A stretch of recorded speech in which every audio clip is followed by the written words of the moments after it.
Hello दोस्तों, मैं अभय कुमार आप सभी को अपने YouTube चैनल पर स्वागत करता हूं। दोस्तों आज हम कोई मैथ वाला सवाल पर आज हम देखेंगे 10 क्लास के प्रकाश के परिवर्तन के नियम। प्रकाश के परिवर्तन क्या होते हैं। तो दोस्तों जो भी हमारे फ्रेंड अगर न्यू आए हैं तो प्लीज चैनल को सब्सक्राइब कर लीजिए और वीडियो को लाइक कर दीजिएगा, वीडियो को शेयर कर दीजिए। चलिए बिना टाइम का हम देखते हैं कि प्रकाश का परिवर्तन क्या होता है। देखिए पहले कुछ बात को हमको जानकारी होना चाहिए। देखिए ये जो रे आती है और जो किरण प्रकाश का किरण जो किसी सतह पर पड़ता है, जो किरण किसी प्रकाश के किरण जब किसी समतल सतह पर पड़ता है तो उस किरण को कहते हैं आपतित किरण, इंसिडेंस रे। ठीक है। उसके बाद फिर जो किरण जब जब प्रकाश की किरण किसी सतह पर पड़ता है और फिर उसी तरफ लौट जाता है तो लौटने वाली किरण को क्या कहते हैं? परावर्तित किरण, जिसे हम रिफ्लेक्टेड रे बोलते हैं।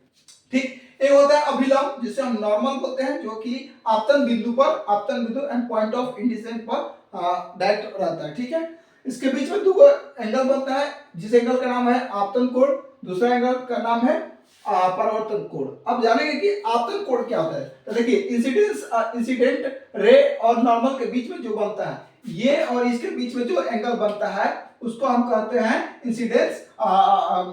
उसको कहते हैं इंसिडेंस कोण।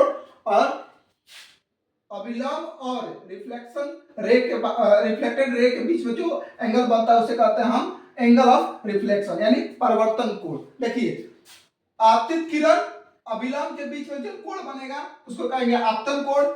अभिलंब और परावर्तित किरण के बीच में जो कोण बनेगा उसको कहेंगे हम परावर्तन कोण।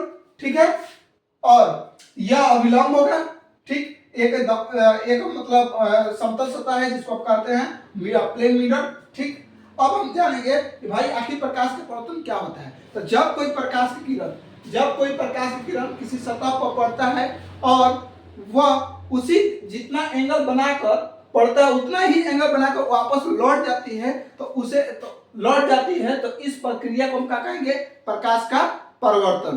क्या है सुनिए एक बार बढ़िया से। जब प्रकाश की किरण किसी समतल सतह पर पड़ती है तो पड़ने के बाद उसी दिशा में वापस लौट जाती है तो इस घटना को क्या कहेंगे हम? प्रकाश का परिवर्तन। ठीक है। अब हम जानेंगे प्रकाश के परिवर्तन के नियम। देखिए आपतित किरण परावर्तित किरण और आपतन बिंदु पर डाला गया अभिलंब, मतलब यह किरण और अभिलंब तीनों एक ही समतल में होते हैं। दूसरा आपतन कोण परावर्तन कोण के बराबर होते हैं। आपतन कोण और परावर्तन कोण दोनों आपस में बराबर होते हैं। बातें समझ में रही क्या कर रहे हैं?